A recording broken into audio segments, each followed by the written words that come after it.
Hello friends, Suryanshi coaching classes में आप सभी का बहुत बहुत स्वागत है। मैं इस चैनल के माध्यम से आपको सिखाने वाला हूं कि किसी भी इंग्लिश सेंटेंस को बहुत ही आसानी के साथ किस प्रकार से हिंदी में अनुवाद करते हैं। साथ ही सेंटेंस में उपयोग होने वाले टेंसेस, पार्ट ऑफ स्पीचेस जैसे noun, pronoun, verb, adverb, adjective, conjunction, ठीक है, आदि सभी के बारे में बहुत ही बेसिक से बताया जाएगा। तो चलिए बिना देरी किए शुरू करते हैं ट्रांसलेशन। टाइटल क्या है स्टोरी का? टाइटल है द काइंडेस्ट किंग। यानी काइंडेस्ट क्या है? सुपरलेटिव डिग्री है काइंड की, है ना। काइंड, काइंड, काइंडर और काइंडेस्ट। पॉजिटिव डिग्री क्या होती है? काइंड, है ना। और कंपेरेटिव डिग्री काइंडर और सुपरलेटिव काइंडेस्ट। तो द काइंडेस्ट किंग, द हमेशा लगता है, सुपरलेटिव डिग्री के पहले हमेशा द लगता है। तो द काइंडेस्ट किंग का क्या मतलब हुआ? सबसे दयालु राजा, सबसे दयालु राजा, ठीक है। वंस अपॉन अ टाइम, एक बार की बात है। देयर वॉज यानी था, है ना। देयर को हमने नहीं पढ़ा, क्यों नहीं पढ़ा, है ना। सीधे हमने क्या बोल दिया? देयर वॉज को केवल अपने क्या बोला? था, है ना। देयर को क्यों नहीं बोला? क्योंकि ये क्या है? डमी सब्जेक्ट है, केवल इंट्रोडक्शन के लिए यूज हुआ है ना। प्रिंस का इंट्रोडक्शन हो रहा है यहाँ पे, इसलिए केवल देयर को as a dummy subject use कर लिया है, ठीक है। कैसे पढ़ेंगे? देयर वॉज यानी था, अ रिच एक अमीर, और हैंडसम प्रिंस यानी सुंदर राजकुमार, ठीक है। तो एक बार की बात है, एक धनवान और सुंदर राजकुमार था। बट परंतु, ही वॉज वह था, वेरी रूड बहुत ही ज़्यादा असभ्य बोल सकते हैं, या रूखा व्यवहार करने वाला बोल सकते हैं, ठीक है। वेरी रूड एंड सेल्फिश, और क्या था? बहुत ज़्यादा स्वार्थी था, ठीक है। बहुत ही ज़्यादा रूड था यानी असभ्य था, और सेल्फिश था यानी स्वार्थी था। The king warned him, king ने उसे चेतावनी दी।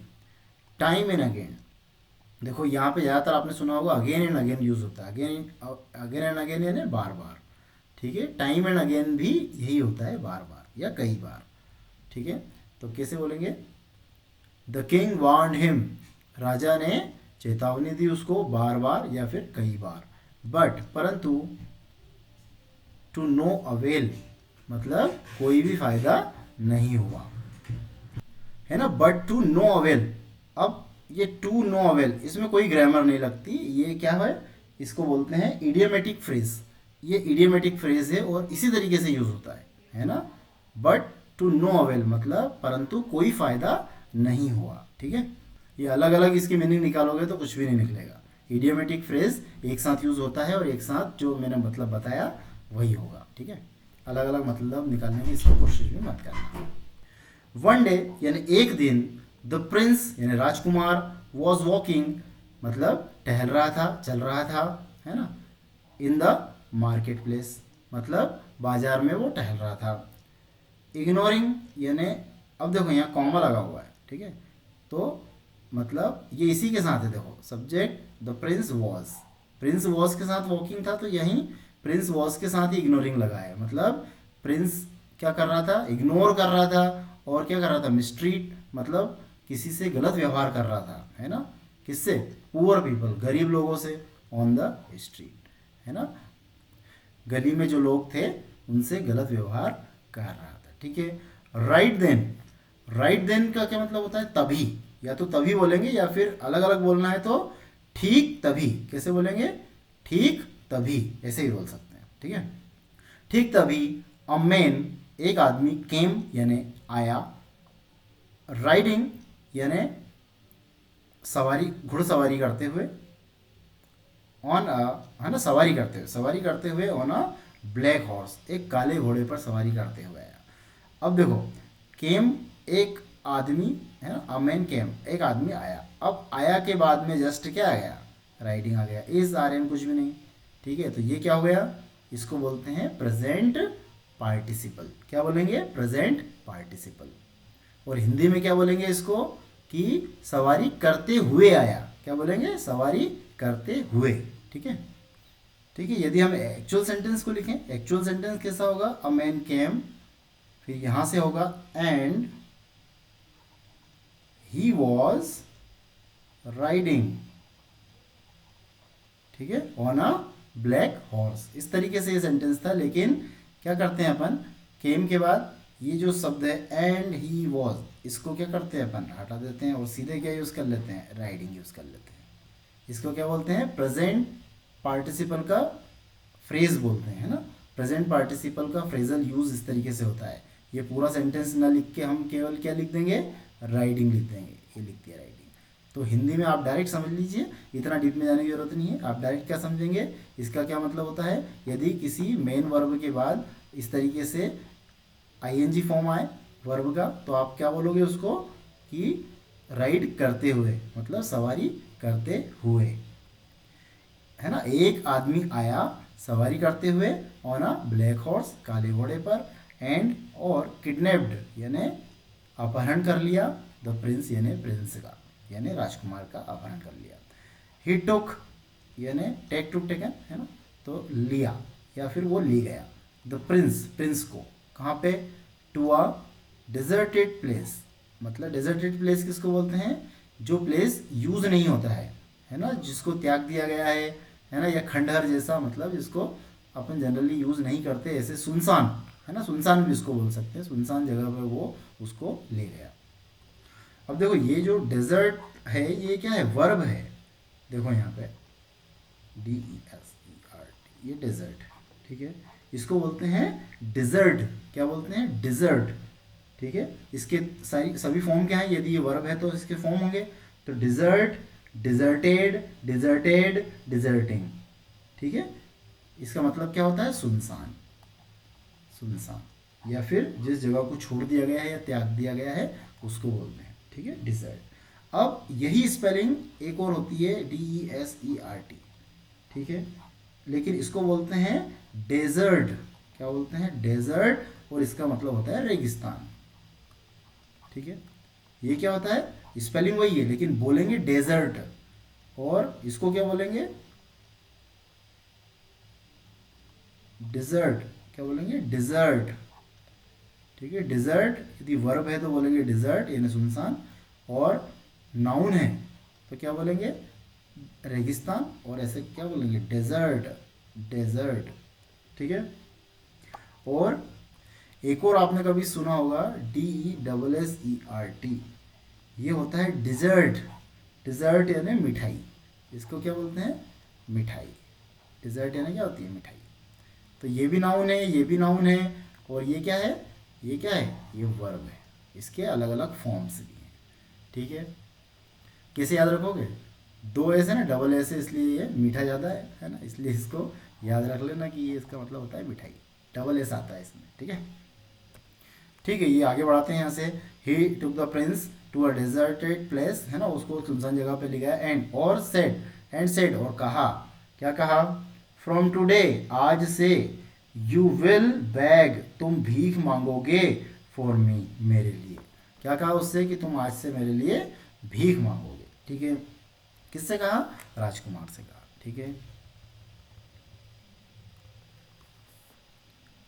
द किडनैपर गेव, किडनैपर ने दिया, द प्रिंस यानी राजकुमार को क्या दिया, रैग्स। रैग्स का मतलब होता है फटे पुराने कपड़े जो पहनने के लिए देते हैं, है ना, फटे पुराने कपड़ों को बोलते हैं रैग्स। तो उसने क्या दिया, रैग्स दिया, किसको, टू वियर यानी पहनने के लिए, है ना, टू वियर यानी क्या हुआ, पहनने के लिए। इसको फॉर वियरिंग भी बोल सकते हैं, ठीक है, फॉर वियरिंग भी बोल सकते हैं, या फिर अपन ने क्या बोल दिया, इन्फिनिटिव फॉर्म में बोल दिया टू वियर, ठीक है। यानी क्या होगा इसका मतलब, पहनने के लिए, ठीक है, टू के साथ वर्ब का फर्स्ट फॉर्म, टू वियर यानी पहनने के लिए।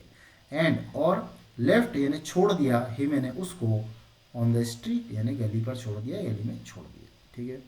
जनरली स्ट्रीट के आगे क्या लगता है, ऑन लगता है, नहीं लगाते हैं अपन, ठीक है। फिर नोबडी गेव, किसी ने भी, नोबडी यानी किसी ने भी नहीं दिया, ही मैंने उसको, फूड और वाटर, उसको किसी ने भी भोजन और पानी नहीं दिया, ठीक है।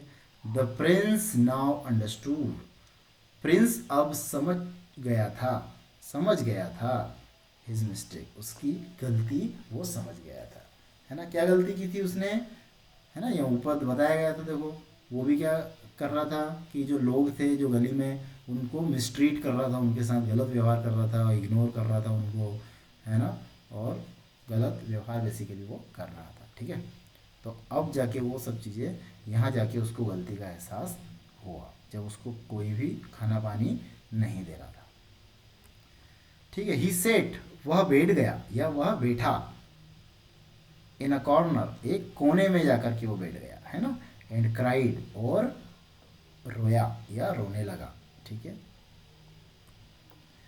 व्हेन, जब, ही लुक्ड, उसने देखा, अप यानी ऊपर, जब उसने ऊपर देखा, ही सा, उसने देखा, हिज फादर।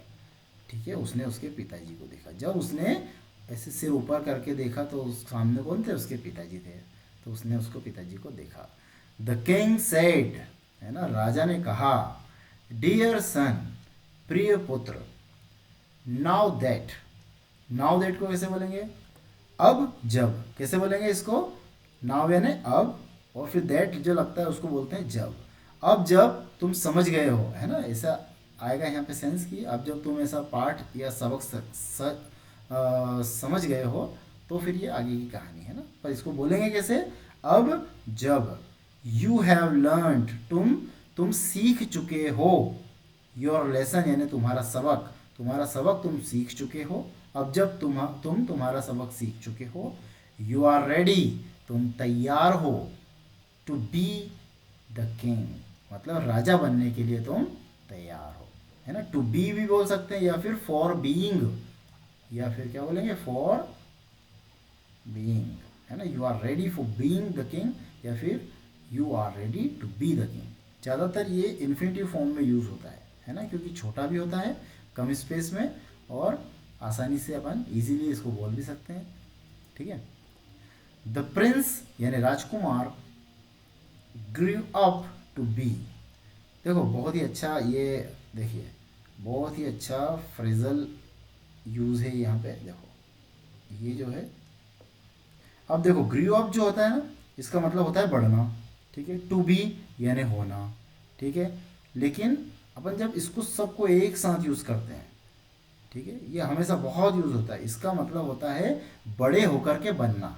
ठीक है, मतलब द प्रिंस यानी राजकुमार, ग्रू अप टू बी यानी बड़ा होकर के बना, है ना। सेकंड फॉर्म में इसलिए क्या बोलते हैं, बना, द काइंडेस्ट किंग यानी सबसे दयालु राजा, सबसे दयालु राजा बना।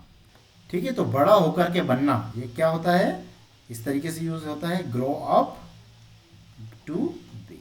ठीक है, ये, लेकिन यहाँ पे पास्ट में यूज हुआ, इसलिए ग्रो का क्या हो गया, ग्री हो गया, ग्रू अप टू बी यानी बड़ा होकर के बना, द काइंडेस्ट किंग। ठीक है, आशा करता हूँ आपको जो भी यहाँ पे समझाया गया है वो अच्छे से समझ में आया होगा। वीडियो अच्छी लगी हो तो प्लीज़ लाइक एंड सब्सक्राइब जरूर करें। मिलते हैं अगली वीडियो में, तब तक के लिए धन्यवाद।